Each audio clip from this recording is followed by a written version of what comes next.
ዓለም ለምን የሚጣላ ይመስላችኋል? ጉልበተኝነት እኔ ነኝ አሸናፊው ማለት እኔ ይበልጥ እኮ ነው። ከጫፍ እስከ ጫፍ ዓለምን የሚያተራምስ እኛ ሀገር ይኸው ስንት ዘመን አለን እየተቆራቆስን። ለምን እኔ እሱ ነው እኮ የሚያጣላ። ካልበለጡ፣ ካልቀደሙ፣ ካልተደመጡ፣ ካላሸነፉ እሻላለሁ፣ እበልጣለሁ፣ እደምቃለሁ፣ አጌጣለሁ፣ እኔ የኔ እሱ ነው ያሸነፈ ያለ ያጣላል ያለው።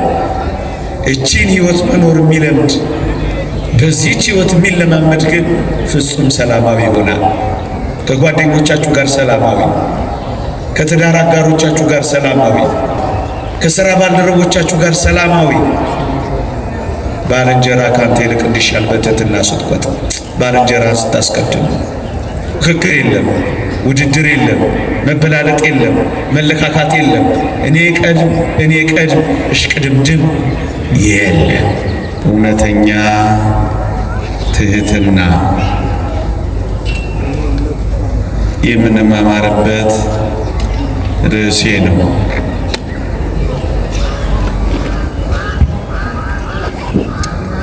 ስለ ትህትና ይልቁንም እውነተኛ ስለሆነች ትህትና ክብሯን፣ ጸጋዋን፣ ዋጋዋን፣ ማይረጓን እውነተኛ ትህትና ምን ማለት እንደሆነች ጥቂት ቁም ነገሮችን ሰምተን ሕይወቱን ገንዘብ እናድርገው። እግዚአብሔር ይርዳን።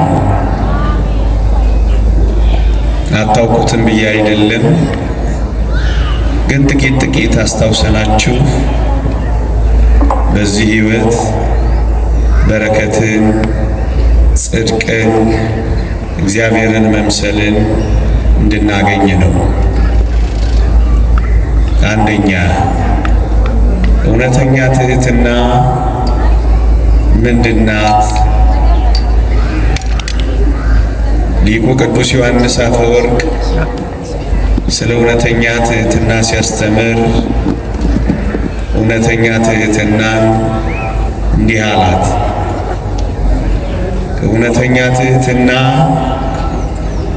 በክብር ካንተ ጋራ እኩል ከሆነው ሰው በታች እንደሆንክ ማሰብ እሱ እውነተኛ ትህትና ነው አለ። ልድገመው። በክብር ካንተ ጋር እኩል ከሆነው ሰው ትንሽ ዝቅ ያልክ እንደሆንክ ካሰብክ አንተ እውነተኛ ትሁት ነህ ይላል። እዩ ምዕመናን፣ በችግር ምክንያት ራሱን ዝቅ የሚያደርግ ሰው ትሁት አይደለም። ጸጋ ሳይኖረው፣ ስጦታ ሳይኖረው ታናሽ ስለሆነ ወይም ዝቅ ያለ ሰው እንደገና ራሱን ዝቅ ቢያደርግ እሱ ትሁት አይደለም አለ። እውነተኛ ትህትና እኩል ሆነን ሳለን፣ እኩያሞች ሆነን ሳለን በክብር ከአንድ ሰው ጋር ተካክለን ሆነን ሳለን፣ አቻ ሆነን ሳለን ከዚያ ሰው ትንሽ ዝቅ ካልን እውነተኛ ትሑታን እኛ ነን። ራሱን ከፍ ከፍ ማድረግ የሚቻለው ሆኖ ሳለ ራሱን ዝቅ ያደረገ እሱ እውነተኛ ትሑት ነው ይላል ሊቁ። እየቻላችሁ ከፍ ማለት እየቻላችሁ ባለማይረግ እየሆናችሁ ብዙ የሚበልጥ ነገር እያላችሁ ከፍ ከፍ ማድረግ ራሳችሁን እየተቻላችሁ ራሳችሁን ዝቅ ካደረጋችሁ እናንተ ትሑት ናችሁ። ራሳችሁን ከፍ ማድረግ ስላልቻላችሁ ግን ወይም ከፍ ያላችሁ ሳትሆኑ ራሳችሁን ዝቅ ላድርግ ካላችሁ እናንተ ትሑት አይደላችሁ። ለዚህ ነው ቅዱስ ዮሐንስ አፈወርቅ በክብር ከእናንተ ጋር እኩል ከሆነው ሰው እንደምታንሱ ግድ የለም እኔ አንሳለሁ፣ እኔ ዝቅ እላለሁ፣ አንተ ትሻላለህ የሚል ሐሳብ በልቦናችሁ ካለ እናንተ ትሑት ናችሁ ይላል። እኩል ሆናችሁ። ለዚህ መልካም አብነትም ያመጣልን ንዑድ ክቡር የሚሆን ሐዋርያ ጳውሎስ የተወደደ መድኃኒታችን ኢየሱስ ክርስቶስን እንዲህ ይላል። የፊልጵስዩስ መልእክት ምዕራፍ 2 እንዲህ ይላል ስለ ክርስቶስ ሲናገር እርሱ በእግዚአብሔር መልክ ሲኖር ሳለ ከእግዚአብሔር ጋር መተካከልን መቀማት እንደሚገባ ነገር ሳይቆጥር ራሱን አዋረደ ይላል። ልድገምላችሁ። የፊልጵስዩስ መልእክት ምዕራፍ 2 ከቁጥር 2 ጀምሮ አንብቡት። ስለ ክርስቶስ ሲያስተምር እርሱ በእግዚአብሔር መልክ ሲኖር ሳለ እግዚአብሔር ሆኖ ሳለ ከእግዚአብሔር ጋር መተካከልን መቀማት እንደሚገባ ነገር ሳይቆጥር ራሱን አዋረደ ይላል። ይሄ ምን ማለት ይመስላችኋል? ከባህሪ አባቱ ከአብ ጋር እኩል ሆኖ እያለ ሰውን ለማዳን የባሪያውን መልክ ይዞ ሰው ሆነ ይላል።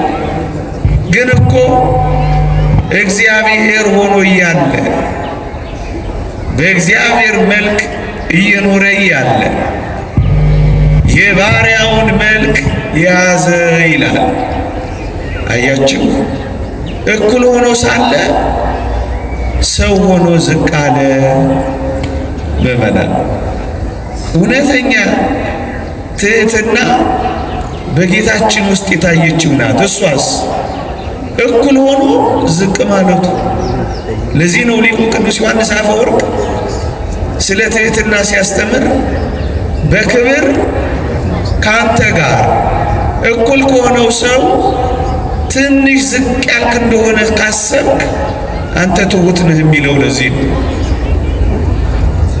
ከጓደኞቻችሁ ትንሽ ዝቅ እንደሆናችሁ ካሰባችሁ እናንተ ትሑታን ናችሁ። ምዕመናን፣ ለዚህ ነው ኢየሱስ ክርስቶስን በዚህ በፊልጵስዩስ መልእክት ምዕራፍ 2 ላይ ስለ ትሕትና አብነት ምሳሌ አድርጎ ያቀረበው። እኩል ሆኖ ሳለ ዝቅ አለ ብሎ። ይሄ ነው እውነተኛ ትሕትና ነው የሚለን። እውነተኛ ትሑት መሆን ከፈለጋችሁ በጌታችን በመድኃኒታችን በኢየሱስ ክርስቶስ ዘንድ ያለው ይህ የትሕትና ሐሳብ በእናንተ ዘንድ ደግሞ ይሁን ይላል። ይሄ ምንድን ነው? ባልንጀራ ካንተ ይልቅ እንዲሻል በትሕትና ቁጠር ይላል። የፊልጵስዩስ መልእክት ምዕራፍ 2 ቁጥር 2። ልድገመው ምዕመናን፣ ባልንጀራ ካንተ ይልቅ እንዲሻል በትሕትና ቁጠር። ጓደኛዬ ከኔ ይሻላል፣ ይበልጣል ብለህ ካሰብክ አንተ ትሑት ነህ ነው የሚለው ቅዱስ ጳውሎስ። ባልንጀራ ከአንተ ይልቅ እንዲሻል በትሕትና ቁጠር። እውነተኛ ትሕትና ምንድን ናት? እኩል የሆነው ባልንጀራ ከአንተ እንደሚሻል ማመንና ማሰብ ናት ትሕትና ወገኖች። እኔ እበልጣለሁ አለ ማለት፣ እኔ እሻላለሁ አለ ማለት፣ እፎካከረዋለሁ፣ እወዳደረዋለሁ፣ እቀድመዋለሁ፣ እበልጠዋለሁ አለ ማለት። እውነተኛ ትሕትናችን ናት። ባልንጀራ ካንተ ይልቅ እንዲሻል በትሕትና መቁጠር ነው። ምእመናን ባልንጀራችሁ ከራሳችሁ ይልቅ እንዲሻል በትሕትና መቁጠር ስትጀምሩ ባልንጀራችሁ በሌሎች ሲከበር ብታዩ ዓይናችሁ አይቀላም። ባልንጀራችሁ በንቀት ቢያያችሁ ቅናትም ቁጣም አያድርባችሁም። ምክንያቱም አስበልጣችሁታላ። ምክንያቱም ባልንጀራችሁ ከእናንተ እንደሚሻል በትሕትና አስባችኋላ። ሲከበር አትከፉ። ለምን እኔ አልተከበርኩም ብላችሁ ቡራ ከርዩ አትሉ። ሕይወታችሁን አትበጠብጡ። ቤታችሁን አታምሱ። ሥራ ቦታችሁን ሰላም አትነሱ። ውድድርና ፉክክር ውስጥ አትገቡ። ባልንጀራችሁ ከእናንተ ይልቅ እንዲሻል በትሕትና ስትቆጥሩ ቅድሚያውን ለሱ መስጠት ስለምትጀምሩ በሌሎች ሰዎች ሲከበር ስታዩ አትናደዱ። በዚህ ውስጥ ክርስቲያኖች እንዴት ያለች ሰላማዊ ሕይወት አለ መሰላችሁ? በሌሎች ሰዎች ማደግ አትታመሙ። ጨርቅ ሲቀይሩ ብታዩ ልባችሁ፣ ፊታችሁ፣ ዓይናችሁ ማይቀየርባቸው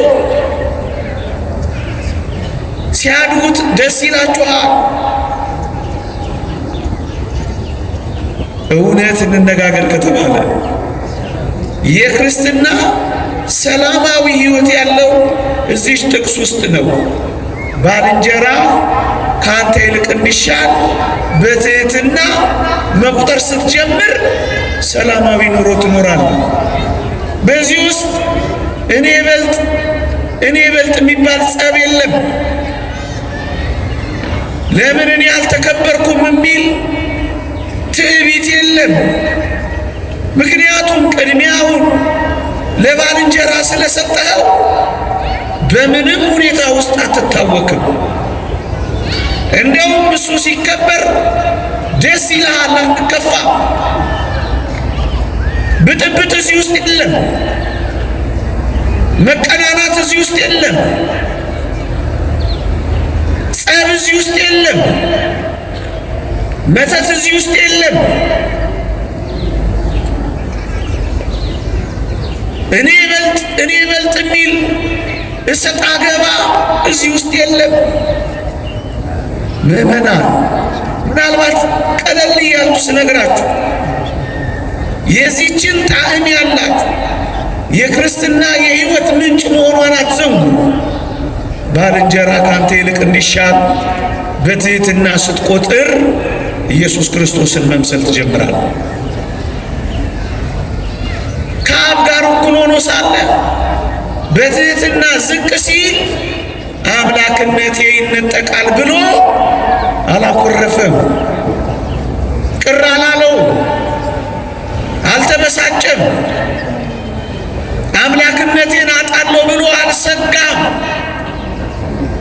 እውነተኛ ትሕትና ምንድን ናት? ባልንጀራ ካንተ ይልቅ እንዲሻል በትሕትና መቁጠር ናት። በጌታችን ዘንድ ያለች ሐሳብ በእናንተ ዘንድ ደግሞ ይሁን። እሱ ሐሳብ ምንድን ናት? እኩል ሆኖ ሳለ ዝቅ ማለት ነው። ትከሻ ለትከሻ አትለካካም። ጥርስ አትናከስም። አትገፋፋም። ዓለምን የውድድር ሜዳ አታረግም። እኔ በልጥ ጦርነት አትገጥምም። የኔ አትባባልም። በጣም ሰላማዊ ትሆናለህ። ይህ እንዴት ያለ የመንፈሳዊ ሕይወት ምስጢር መሰላችሁ! ቅዱስ ይስሐቅ ሶርያዊ እንዲህ ይላል፣ ትሕትና መለኮታዊ ልብስ ነው። ክርስቶስ ሰው በሆነ ጊዜ የለበሰው ይህንን ትሕትና ነው። ትሕትናን የለበሰ ሁሉ ፈጣሪውን ይመስላል። ትሕትና የሌለ ሰው ግን የቱንም ያህል ቢጋደል ድካሙ ከንቱ ናት ይላል። የቱንም ያክል ብትጋደሉ፣ ትጋ ሌሊት ቢኖራችሁ፣ መምኖ ጥሪት ቢኖራችሁ፣ ጿሚ ተሐራሚ ብትሆኑ፣ ጠባለ ኪዳን መሸለ ቁርባን ብትገሰግሱ፣ የትሕትናን ልብስ ካልለበሳችሁ ኢየሱስ ክርስቶስን አትመስሉትም። ኢየሱስ ክርስቶስን መምሰል እፈልጋለሁ ካልክ የመምሰያ መስታወት ባልንጀራ ካንተ ይልቅ እንዲሻል በትሕትና መቁጠር ናት። ቤት ውስጥ ከእህት ጋር አትጣላ። የሚበልጠውን ለወንድም ስትሰጥ አይከፋ። እኩል ከሆንከው የሥራ ባልደረባህ ጋር ሰላማዊ ኑሮ ትኖራለህ። ባል ከሚስት ጋር፣ ሚስት ከባል ጋር እኔ ልደመጥ ሰጣ ገባ የሚገባው እዚህ ውስጥ የለም። ባልንጀራ ካንተ ይልቅ እንዲሻል በትሕትና ትቆጥራለህ። በዚህም ጌታችን መድኃኒታችን ኢየሱስ ክርስቶስን መምሰልን ታገኛለህ። እሱ በእግዚአብሔር መልክ ሲኖር ሳለ እግዚአብሔር ሆኖ እያለ እኩል ሆኖ እያለ ከአባቱ ጋር አምላክነቴ ይነጠቃል ሳይል ዝቅ ካለ ሰው ሆይ ሁላችንም እኩል ነን። ትንሽ ዝቅ ካልን ኢየሱስ ክርስቶስን እንመስላለን። የቱንም ያክል ብዙ ጸጋ ቢኖርህ ይቺን ጸጋ ካጣሃት እመነኝ አምላክህን መምሰል ታጣለህ። ፓትርያርክ ሺኖዳ አንዲት ውብ ገለጻ አለቻቸው። እዚሽ ጋር ምን ይላሉ መሰላችሁ? ከወንድሞች ጋር እንደ ልጅ ሁን ይላሉ በሞቴ ስማቸው። ከወንድሞች ጋር ከእኩዮች ጋር አብረ ከምትውላቸው ጋር እንደ ልጅ ለመሆን ሞክር፣ እንደ ልጅ ሁን ይሉና ከልጆች ጋር ደግሞ እንደ ወንድም ሁን። ከጓደኞች ጋር ትንሽ እንደ ልጅ ዝቅ በል፣ ከልጆች ጋር ደግሞ ትንሽ ዝቅ በልና እንደነሱ ወንድማቸው ሁን። ወዳጅ እዚህ ውስጥ ጥልቅ ሰላማዊ ሕይወት፣ እዚህ ውስጥ አስደናቂ ክርስቶስን መምሰል ታገኛለህ። አንደኛ እውነተኛ ትሕትና ምንድን ናት? በክብር ካንተ ጋር እኩል ከሆነው ሰው ትንሽ ዝቅ ማለት ናት። ዓለም ለምን የሚጣላ ይመስላችኋል? ጉልበተኝነት፣ እኔ ነኝ አሸናፊው ማለት እኔ በልጥ እኮ ነው። ከጫፍ እስከ ጫፍ ዓለምን የሚያተራምስ እኛ ሀገር ይኸው ስንት ዘመን አለን እየተቆራቆስን። ለምን? እኔ እሱ ነው እኮ የሚያጣላ። ካልበለጡ፣ ካልቀደሙ፣ ካልተደመጡ፣ ካላሸነፉ እሻላለሁ፣ እበልጣለሁ፣ እደምቃለሁ፣ አጌጣለሁ፣ እኔ የኔ እሱ ነው ያሸነፈ ያለው ያጣላል ያለው። እቺን ሕይወት መኖር የሚለምድ በዚህች ሕይወት የሚለማመድ ግን ፍጹም ሰላማዊ ይሆናል። ከጓደኞቻችሁ ጋር ሰላማዊ፣ ከትዳር አጋሮቻችሁ ጋር ሰላማዊ፣ ከጓደኞቻችሁ ጋር ሰላማዊ፣ ከሥራ ባልደረቦቻችሁ ጋር ሰላማዊ። ባልንጀራ ካንተ ይልቅ እንዲሻል በትሕትና ስትቆጥ፣ ባልንጀራ ስታስቀድም፣ ፍክክር የለም፣ ውድድር የለም፣ መበላለጥ የለም፣ መለካካት የለም፣ እኔ ቀድም እሽቅድምድም የለም። አንድ ቃል ብቻ ደግሜ ላብቃ። ትሕትናን የለበሰ ሁሉ ፈጣሪውን ይመስላል። ትሕትና የሌለው ሰው ግን የቱንም ያህል ቢጋደል ተጋድሎ ከንቱ ነው። አንድ ሁለተኛ፣ እውነተኛ ትሕትና ምንድን ነው? እውነተኛ ትሕትና ምንድን ነው? ምዕመናን፣ ዛሬ ያነሳሁት ክርስቲያን መሆን ለሚፈልግ ሁሉ የእውነተኛ እግዚአብሔርን የማግኛ መንገድ ነው የምነግራችሁ። በጣም ቀላል ነገር ይመስለናል። ሁል ጊዜ ስለሚደጋገም እንደ ተራም ጉዳይ ቆጥረነዋል። እውነተኛ ትሕትና ምንድን ናት? እውነተኛ ትሕትና ሁሉን ከእግዚአብሔር እንደ ተቀበለ ማመንና ማሰብ ናት። ደግሞ አለው እውነተኛ ትሕትና ምንድን ናት? ሁሉን ነገር የሰጠው እግዚአብሔር ነው ብሎ ማመንና መቀበል ነው። ከእኔ የሆነ ነገር ምንም ነገር የለም ብሎ ማመን ነው። እውነተኛ ትሑት ሰው ማን ነው ካላችሁኝ፣ ራሱ ሳይሆን እግዚአብሔርን የነገሮች ሁሉ ምንጭ፣ ምክንያት፣ ማዕከል ያደረገ ሰው ነው። እውነተኛ ትሑት እሱ ነው።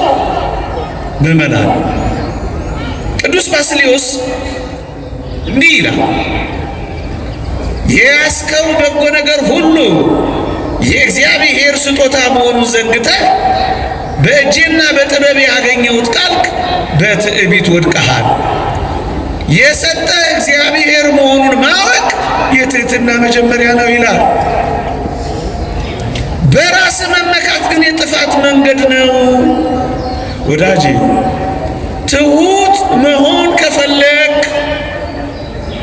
የትኛው በጎ ስጦታ ካለ የሰጠህ እግዚአብሔር መሆኑን ማወቅ። ሀብት አለ፣ በላቤ ጥሬ ግሬ ሳትል እግዚአብሔር ባርኮይ ነው ካልክ ትሑት መሆን ትጀምራለህ። እውቀት ቢኖርህ የተቀበልኩት ነው ካልክ በእውቀት መመካት ታቆማለህ። ያን ጊዜ ትሑት መሆን ትጀምራለህ። ካንተ የጀመረ ነገር እንደሌለ በጎ ስጦታ ፍጹምን በረከት ከላይ እንደሆነ ማመን ስትጀምር ትሑት ትሆናለህ። እደግመዋለሁ፣ የሰጠህ እግዚአብሔር መሆኑን ማወቅ የትሕትና መጀመሪያ ነው ወዳጄ። እዚህ ውስጥ ትምክህት የለም። እግዚአብሔር ነው የሰጠሽ። ውበትሽ አያስመካሽም፣ በማንም ላይ አያስኮራሽም። የተሰጠሽ እንደሆነ ስለምታውቂ ትሑት ትሆኛለሽ። እዚህ ውስጥ ኩራት የለም። እዚህ ውስጥ መመጻደቅ የለም። እዚህ ውስጥ መኮፈስ የለም። እዚህ ውስጥ መናቅ የለም። ምክንያቱም ምንጩ እግዚአብሔር ነው። ቅዱስ ጳውሎስ በአንደኛ ቆሮንቶስ መልእክት ምዕራፍ 4 ቁጥር 7 አንተ እንድትበልጥ ማን አድርጎሃል? ያልተቀበልከውስ ምን አለ? የተቀበልክ ከሆንክ ግን እንዳልተቀበልክ የምትመካ ስለምንድን ነው ይላል። ያልተቀበልከው ምን አለ ወዳጄ? ይህን የመሰለ ተክለ ሰውነት ነው ከእግዚአብሔር ነው ያገኘሽው። ይህን የመሰለ የእውቀት ጸጋ ነው እግዚአብሔር መጽውቶ ነው። የምትወጣበት ጉልበት፣ የምትወርድበት ኃይል፣ ያማሩ ልጆችህ የእግዚአብሔር ስጦታዎችህ ናቸው። ታዲያ እንዳልተቀበለ ሰው የምትመካው ምን ሆነ ነው ይላል ቅዱስ ጳውሎስ። ትምክህት ካለ ትሕትና ይወጣል። ወዳጄ እውነተኛ ትሕትና ምንድን ናት? የሰጠህ እግዚአብሔር መሆኑን ማወቅ ናት። እግዚአብሔር እንደሰጠህ ካወቅ ሰጪውን ታከብራለህ። አንተ ተቀባይ ብቻ እንደሆንክ እንደተመጸወትክ ብቻ ታምናለህ። አንድ ቀን ሊወሰድ እንደሚችል ደግሞ ትረዳለህ። ስለዚህ ምን ትሆናለህ? ትምክህትን ታጠፋለህ። ጸጋውን የሰጠ እግዚአብሔር እንደሆን ካወቅ ትዕቢትን ታርቃለህ። የእግዚአብሔር ነው የኔ አይደለም ማለት ከጀመርክ ትሑት ትሆናለህ። እንደ ተቀበልክ ከረሳ ትዕቢተኛ ትሆናለህ። በተሰጠ ነገር መመካት ከጀመርክ ትዕቢተኛ ትሆናለህ። በተሰጠ ነገር ማመስገን ካቆምክ ትዕቢተኛ ትሆናለህ። ሰጪውን ማወቅ ትሑት ያደርጋል። ምእመናን መልካም ነገር ሁሉ ካለህ ሰጪውን አመስግንበት፣ ሰጪውን አክብርበት። የተሰጠኝ የተመጸወትኩት ነው በል ሁል ጊዜ። ብር ካለ ለሌሎች እንዳከፋፍል ነው በል። እውቀት ካለ ስራ ልሰራበት ነው በል።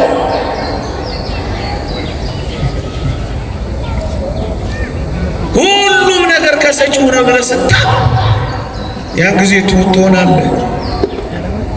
ጥቂት የእግዚአብሔርን ሰዎች ትሕትና ላሳያችሁ። ነቢዩ ዳንኤል ሕልም ተገልጾለት ከተረጎመለት በኋላ እንዲህ ነበር ያለው ነቢዩ ዳንኤል፣ በዚህ ዓለም ካሉ ሰዎች ይልቅ በጥበብ ስለበለጥኩ አይደለም አለልሃ። እኔ በላጭ ስለሆንኩ አይደለም፣ እግዚአብሔር ገልጦልኝ ነው አላ። ከሌሎች ሰዎች ስለበለጥክ አይደለም። በእውነት ይህንን እመን። እግዚአብሔር በአንተ ገንዘብ ውስጥ ስራ ሊሰራ ስለፈለገ ነው የሰጠህ። እግዚአብሔር በአንተ እውቀት ውስጥ ሰዎችን ሊያንጽበት ነው የመጸወተህ። አንተ ወይም አንቺ ወይም እኔ ከሰዎች ስለበለጥን አይደለም። እኔ ከሰዎች ይልቅ ስለበለጥኩ አይደለም አለላ። ዮሴፍስ ሕልም በተረጎመ ጊዜ ምን እንዳለ አልሰማህም? ሕልምን የሚተረጉም እግዚአብሔር የሰጠው አይደለምን? በቃ እግዚአብሔር የሰጠው ሰው ነው። ከሰጪው ከእግዚአብሔር ነው። ይህንን የሚያምን ሰው ነው ትሑት የሚባለው። እግዚአብሔር ሰጥቶኝ ነው። እግዚአብሔር ኃይል ሆኖኝ ነው። እግዚአብሔር ገልጦልኝ ነው። እግዚአብሔር መጽውቶኝ ነው። እግዚአብሔር ባርኮኝ ነው። እግዚአብሔር አነሳስቶኝ ነው። ሰጪው ነው። እግዚአብሔር ክብሩን ስትወስዱበት አይወድም። የሱ ነው ስትሉ ይወዳል እግዚአብሔር። ሐዋርያት ያሉትንም ላንብብላችሁ። እዚህ ሐዋርያት ሥራ ምዕራፍ 3 ቁጥር 12 ላይ እንዲህ ይላል። ቅዱሳን ሐዋርያት በጌታችን ስም ሽባውን ከፈወሱት በኋላ ምን እንዳሉ ስሙት። በሞቴ እንዲህ ይላል፣ በዚህ ስለምን ትደነቃላችሁ? ወይስ በገዛ ኃይላችን ወይስ እግዚአብሔርን በመፍራታችን ይህ ይመላለስ ዘንድ እንዳደረግነው ስለምን ትኩር ብላችሁ ታዩናላችሁ? አሉ። በገዛ ኃይላችን ነው አይደለም፣ ኃይል እግዚአብሔር ነው። ከየት አመጣ ነው? እኛ ለምን ትኩር ብላችሁ ታዩናላችሁ?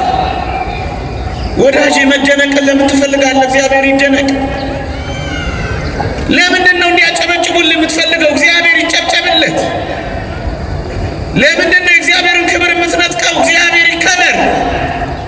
ለምንድን ነው ትኩር ብላችሁ የምታዩን? እኛ ማንን? በገዛ ኃይላችን ወይም እግዚአብሔርን በመፍራታችን ይህ ይመላለሰን እንዳደረግነው ስለምን እኛን ታዩናላችሁ? ምንድን ነን እኛ? አየህ፣ ከሰማይ የመጣ ጸጋ አክብሩት። እውነተኛ ትሕትና ምንድን ናት? ይቺ ናታ። እግዚአብሔር የሰጠኝ ናት በል። ምእመናን የዛሬ መቆምህን አትይ፣ ነገ ትወድቃለህ። የዛሬ መቆምህን አይተህ ያቆምህን ከረሳህ ነገ መውደቅ አለና ትሁት መሆን የሚያስፈልገው ለዚህ ነው። ዛሬ ቆም ያለው ነገር እወድቃለሁ። እንዲህ አይነት ሰው ነው ትሁት የሚሆነው፣ ያቆመውን ሲረሳ። ምእመናን የዛሬ መዋባችንን አይተን ያስዋበንን እግዚአብሔርን ከረሳ ነገ እኮ መጠውለግ አለ። እግዚአብሔር ነው ይህንን ደም ግባት የሰጠኝ። ምንስ አኮራኝ? የእኔ የሆነ ውበት የት አለኝ? እግዚአብሔር ነው መታያዬ የሆነው። ዛሬ የተዋብኩት ነገ እኮ መጠውለጌ አይቀሬ ነው። ይህን የሚያምን ሰው ነው ትሁት የሚሆነው። የዛሬ ማግኘትህን አይተህ የሞላልህን ከረሳህ ትዕቢተኛ ትሆናለህ። ይልቅስ ነገ ማጣት እንዳለ ካሰብክ ዛሬ በማግኘትህ ትሁት ትሆናለህ። በማግኘትህ አትኮራም፣ አትመቀጠቅም። እዚህ ውስጥ ምርጥ ትሕትና አለች። እግዚአብሔር የሰጠኝ ነው በማለት ውስጥ በዛሬ መዓዛ መታወድህን አይተህ በዚህ መዓዛ ያወድህን ከረሳ ነገ መሽተትም አለ። ዛሬ የታወድኩት ነገ ምሸት ነኝ ትላለህ። ሲራክ እንዳለው እንግዲህ ትቢያ አመድ የሚሆን በሕይወትም ሳለ ሰውነቱ የሚተላ ሰው ለምን ይታበያል ይላል።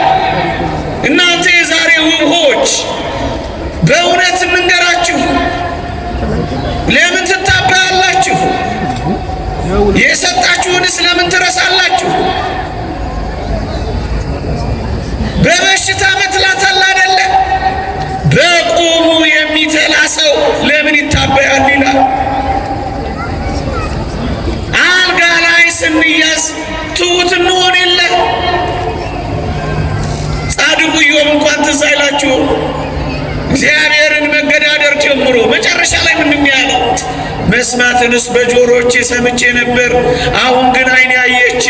ስለዚህ ራሴን እንቃለሁ፣ በአመድ ውስጥ እንከባለላለሁ ነው ያለው። የእግዚአብሔርን ጸጋ ስጦታውን ኃይሉን የሚረዳ ሰው ትሁት ይሆናል። ወዳጄ የዛሬ ማጌጥህን አይተህ ያጌጥህን አትርሳ፣ ባዶ መቅረት አለና። የዛሬ ቀና ማለትህን አይተህ ቀና ያደረገህን አትርሳ፣ መጎንበስ አለና። የዛሬ መፈለግህን አይተህ አትኩራ፣ አንድ ቀን አለመፈለግም አለና። ትሁት የሚሆን ሰው ይሄ ነው። በመፈለጉ ቀን ያለመፈለግ ቀን ሊመጣ እንደሚችል የሚያስብ ሰው ትሁት ይሆናል። በመዋብ ቀን መጠውለግም ሊመጣ እንደሚችል የሚያስብ ሰው ትሁት ይሆናል። በማጌጥ ቀን መራቆት እንደሚመጣ የሚያስብ ሰው ትሁት ይሆናል። ከኔ የሆነ ምንም ነገር የለም የእግዚአብሔር ነው ብሎ የሚያስብ ሰው ትሁት ይሆናል። ምእመናን አለበለዚያማ እንደ ዲያብሎስ መሆን ነው። የእግዚአብሔር ቃል እንዲህ ይላል ስለ ዲያብሎስ ሲናገር፣ በውበት ምክንያት ልብ ኮርቷል፣ ከክብርም የተነሳ ጥበብን አረከስ፣ በምድርም ላይ ጣልሁ ይላል። ዲያብሎስ ለምን የተጣለ ይመስላችኋል? በውበቱ ምክንያት እኮ ኮርቶ ነው። እግዚአብሔር እንደሌለ እኮ ቆጥሮ ነው። ያን ጊዜ ነው መዋረድ የሚጀመረው። እግዚአብሔርን የረሳች ነፍስ ትዋረዳለች። እግዚአብሔር ሰጥቶኝ ነው የማትል ነፍስ ትምክህተኛና ትዕቢተኛ ትሆናለች። ወደ ምድርም ጣልኩህ እንዳለው እንደ ዲያብሎስ ትጣላለች። ሁለተኛ እውነተኛ ትሕትና ምንድን ናት? ደግሜ ልለፋት ሁሉም ከእግዚአብሔር እንደተቀበለ የሚያምን ሰው ትሁት ይሆናል። ከእኔ የሆነ አንዳች ነገር የለም ማለት የለመደች ነፍስ ክብሩን ሁሉ ለእግዚአብሔር ትጀምራለች። ከትምክህት ትወጣለች፣ ከኩራት ትወጣለች፣ ከትዕቢት ትወጣለች፣ ከመኮፈስ ትወጣለች፣ እዩኝ እዩኝ ከማለት ትወጣለች። በቆመችበት ቀን የምትወድቅበትን ቀን ታስባለች። ስትከብር መዋረድ እንዳለም ትረዳለች። ስለዚህ ትሑት ትሆናለች። የአሁን ብቻ ሳትሆን የነገዋንም ጊዜ ታስባለች። የእግዚአብሔርን ክብር መውሰድ አትፈልግም። የኔ ነው አትልም። ሁለት እየሰማችሁኝ ነው? እየሰማችሁኝ ነው? ሶስተኛ እውነተኛ ክርስቶስን የምታስመስልን እግዚአብሔርን የምታገናኘን እውነተኛ ትሕትና የቷ ናት? አባቶቻችን እንዲህ ይላሉ ስለ እውነተኛ ትሕትና ሲናገሩ፣ ወፍጻሜ ትሕትና ውእቱ ጸዊረ ውዴታ ሐሰት ይላሉ። ፍጹም ትሕትና የምትባለው በሐሰት የተነገረውን ደስ ብሎት መቀበል ነው ይላሉ። ይህ ደግሞ እንዴት ልዩ ነው መሰላችሁ! በሐሰት የተነገረውን ሳትሟገት፣ ሳታስተባብል፣ ሳትከራከር ደስ ብሎ ከተቀበልከው አንተ ክርስቶስን የምትመስል ትሑት እየሆንክ ነው። ክርስቶስ አንድም ቀን ማስተባበያ ሲሰጥ አልኖረም። አንድም ቀን መልሶ አልተሳደበም። ሲዝቱበት አንድ ቀን ፎክሮ አያውቅም። በሐሰት ያን ሁሉ ሲናገሩበት ዝም ነው ያለው። እውነተኛ ትሕትና ምንድናት? ያውም ፍጹም የሆነች ትሕትና ምንድናት? በሐሰት የተነገረውን ደስ ብሎ መቀበል ነው። ወዳጄ ክርስቶስን ከመምሰል እጅግ ደግሞ ፍጹም ልሁን ለምትል ነፍስ አብራ ክርስቶስን ከመምሰል ጋር ወደ ፍጽምና መገስገስ የምትፈልግ ነፍስ ስትሰደብ ደስ ካላት፣ ስትነቀፍ መልስ ካልሰጠች፣ ስትተች ካልተከራከረች፣ አቤት እሷማ እንዴት ያለች ፍጹም ትሑት ነች። ሙሴ ጸልይ ምን ላስታውሳችሁ?